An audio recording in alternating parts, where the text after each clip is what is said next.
Hey everyone, and welcome back to the channel. Today, we're talking about something super important for your energy and overall well-being: iron. You might have heard about iron before, maybe in connection with feeling tired or run down. That's because iron is a vital mineral that helps your body make healthy red blood cells, and those red blood cells are like tiny delivery trucks carrying oxygen all around your body. If you don't have enough iron, those trucks can't do their job well, and you might feel sluggish, weak, or even a bit breathless. So, how do we get more of this essential mineral into our bodies, naturally? It's all about what you eat. There are two main types of iron in food: heme iron and non-heme iron. Heme iron is found in animal products like red meat, poultry, and fish.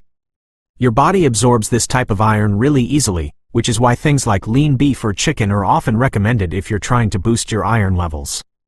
Now, if you're like me and you enjoy a more plant-focused diet, don't worry, you can absolutely get enough iron too. This is where non-heme iron comes in. You'll find non-heme iron in lots of plant-based foods, such as leafy greens like spinach and kale, lentils, beans, like kidney beans and chickpeas, tofu, nuts, seeds, and even some fortified breakfast cereals. The trick with non-heme iron is that it's not absorbed as easily by your body as heme iron. But here's a fantastic secret weapon to help your body soak up that plant-based iron: vitamin C. Yes, you heard that right. Eating foods rich in vitamin C alongside your iron-rich plant foods can dramatically increase how much iron your body actually absorbs. Think about it. Squeeze some lemon juice over your spinach salad, or have a glass of orange juice with your lentil soup. Bell peppers, strawberries, kiwi, and broccoli are also excellent sources of vitamin C. It's like giving your body a special key to unlock all that good iron. On the flip side, there are a few things that can actually inhibit iron absorption.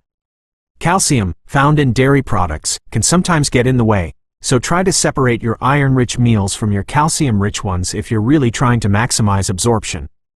Also, compounds found in tea and coffee can inhibit iron absorption, so it's often a good idea to enjoy your cuppa a little while after your iron-rich meal. By focusing on a balanced diet with plenty of iron-rich foods and pairing your plant-based iron with vitamin C, you can naturally give your iron levels a fantastic boost and feel more energized and vibrant.